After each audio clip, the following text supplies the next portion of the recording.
नमस्कार दोस्तों, बिंदास मैथ में आप सभी का तहे दिल से स्वागत। दोस्तों, आज मैं आपके लिए एक मोस्ट इंपॉर्टेंट क्वेश्चन लेके आया हूं जिसमें हमें √5 को संख्या रेखा पे दिखाना है, जो कि काफी डिफिकल्ट क्वेश्चन माना जाता है। मैंने देखा है अक्सर कि 9th क्लास के विद्यार्थी इस क्वेश्चन को सॉल्व करने में बहुत ही ज्यादा कठिनाई महसूस करते हैं। तो दोस्तों, मेरा आपसे दावा है, अगर आप ये वीडियो आप अंत तक देखते हैं तो यकीन मानिए कि ये क्वेश्चन आपको बहुत ज्यादा इजी लगने लगेगा। ये मैं आपसे दावे से कह सकता हूं, अगर आप इस वीडियो को अंत तक देखते हैं। तो चलिए अब वीडियो स्टार्ट करते हैं।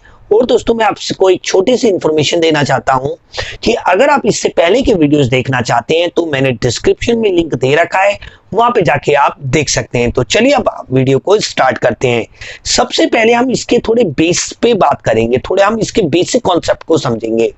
देखिए, अभी तक हमसे 6ठी 7वीं 8वीं में हमसे जो क्वेश्चन नंबर लाइन पे दिखाने के लिए कहा जाता था, जैसे कि हमसे कोई नेचुरल नंबर जैसे कि 5 को दिखाना हो तो हम दिखा सकते थे, या हमें कोई फ्रैक्शनल नंबर जैसे 2/3 हो या -5/7 हो, तो ये तो बहुत इजी था। हमसे 6ठी 7वीं 8वीं में हमसे दर्शाना जाता था। ये सारे के सारे हमारे कैसे नंबर होते थे? रैशनल नंबर, यानी परिमेय संख्याओं को दर्शाने के लिए कहा जाता था। तो परिमेय संख्याओं को दर्शाना तो बहुत ही इजी होता है, बट हमसे अपरिमेय संख्या दर्शाने के लिए कहा जाता है 9th क्लास में इरेशनल नंबर को, जो कि काफी डिफिकल्ट होता है। सीधे सीधे नहीं दर्शा सकते, रिप्रेजेंट आप नहीं कर सकते। तो आखिर इसको हमें कैसे कर सकते हैं, इसको रिप्रेजेंट?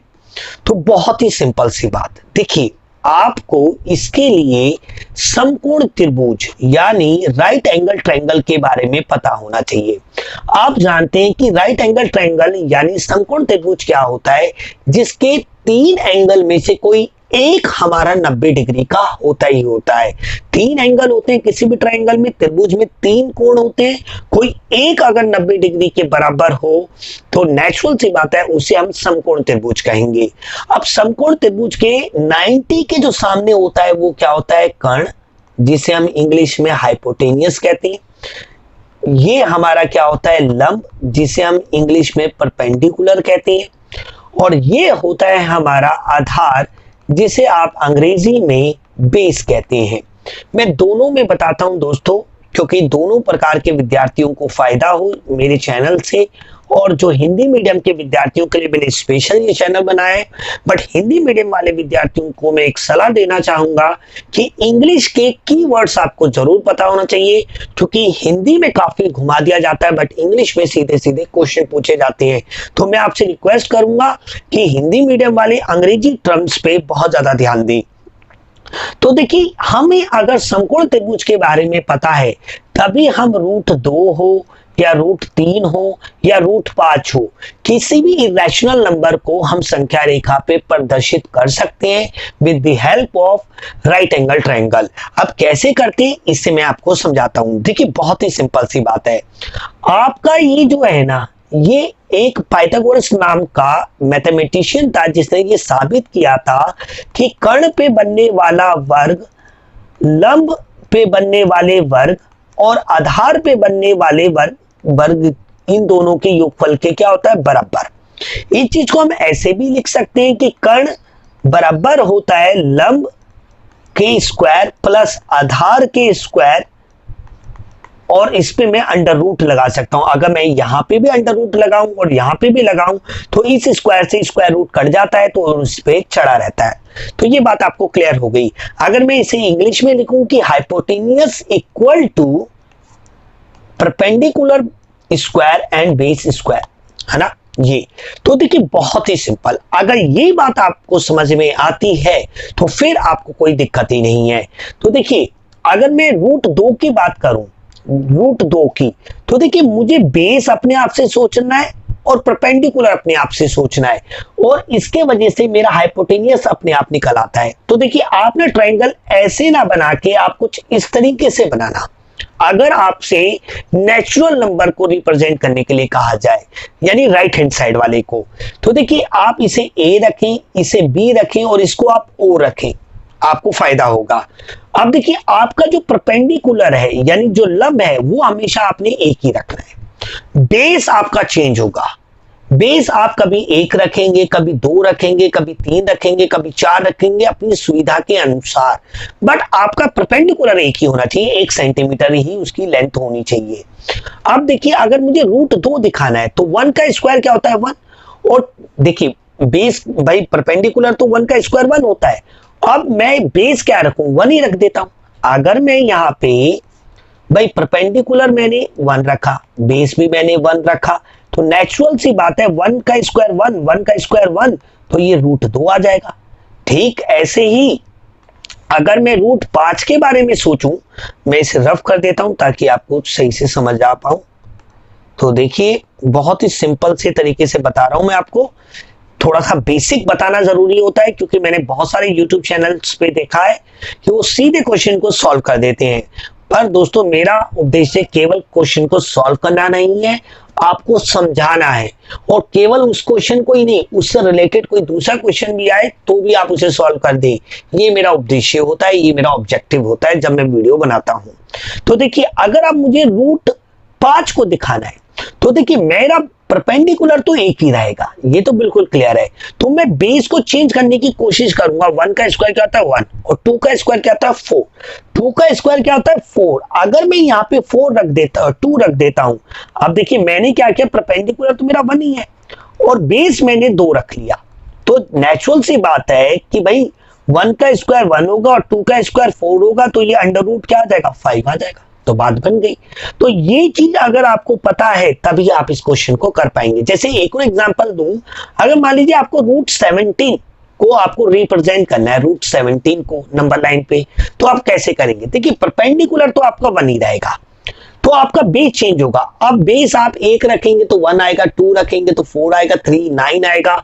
अब अगर आप बेस को 4 रख दोगे तो भैया 4 रखोगे, भाई परपेंडिकुलर आपका 1 है, बेस आपका 4 रख लिया, तो नेचुरल सी बात है ये आपका 16 हो गया और ये आपका 17 आ गया। रूट 10 निकालना हो तो आप क्या करेंगे, परपेंडिकुलर तो आपका 1 ही रहेगा हमेशा, तो आप बेस को क्या कर लेंगे 3 रख लेंगे आधार को, तो ये आपका क्या बन जाएगा भाई, सिंपल सी बात है 10 बन जाएगा। तो ये मैंने आपको बेस बताया। अब मैं आपको क्वेश्चन सॉल्व करके दिखाता हूं, क्योंकि ये चीज आपको समझ में आ गई तो फिर आपको इसे बनाने में कोई भी दिक्कत नहीं होगी दोस्तों। और यही मैंने देखा है अक्सर विद्यार्थियों को समझ में नहीं आता है, जिस वजह से दोस्तों मैंने आपको ये चीज बता दी। अब मैं आपको ये क्वेश्चन सॉल्व करके दिखाता हूं कि रूट 5 को हम कैसे दिखाएंगे। तो सबसे पहले मैं लिखूंगा क्वेश्चन नंबर 3, यानी आंसर नंबर 3 मैं लिखूंगा माना की, मैं लिखूंगा पहले माना की, ऐसा लिखा माना की। अब मैंने क्या किया, त्रिभुज ये मैंने परपेंडिकुलर यानी लंब के लिए खींचा, ये मैंने आधार के लिए खींचा, और इसके थ्रू मेरा क्या आ जाता है, कर्ण आ जाता है। मैंने इसको ए नाम दिया, इसको बी नाम दिया और इसको ओ नाम दिया।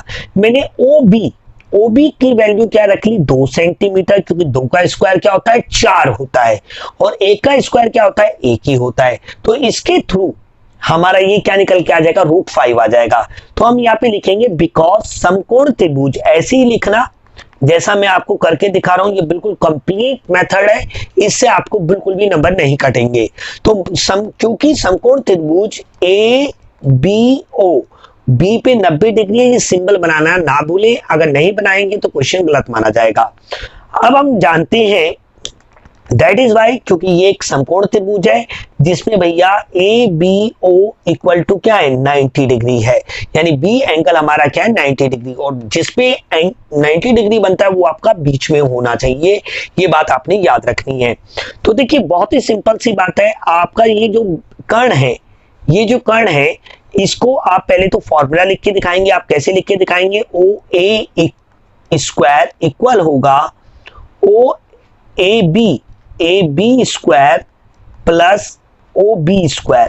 अब इसको कुछ इस तरीके से भी लिख सकते हैं, ए ओ ए बराबर होता है अंडर रूट ए बी के स्क्वायर प्लस ओ बी के स्क्वायर के। मैंने आपको ऐसे कर दिया। अब आपने क्या करना है, वैल्यू पुट करनी है, बहुत ही सिंपल सी बात है, वैल्यू पुट करनी है। आप वैल्यू कैसे पुट करोगे, ओ ए की वैल्यू हमें निकालनी है। हाँ आपका ए बी कितना है 1 सेंटीमीटर, ए बी आपका यानी परपेंडिकुलर यानी लंब तो आपका एक ही रहेगा, और बेस आपका क्या आ गया है, बेस आपने सोचा 2, तो देखिए आपकी बात बन गई। तो ये आ गया आपका 1, ये आ गया आपका 4, तो ये आ गया आपका √5। तो हमें यहां से ये √5 मिल गया। अब इसे मतलब फुट्टा हो गया, हमारा प्रकार हो गया, यानी रूलर हो गया, कंपास हो गया, पेंसिल हो गई, इनका अपने प्रयोग करना है तो आप खुद से कर लेना।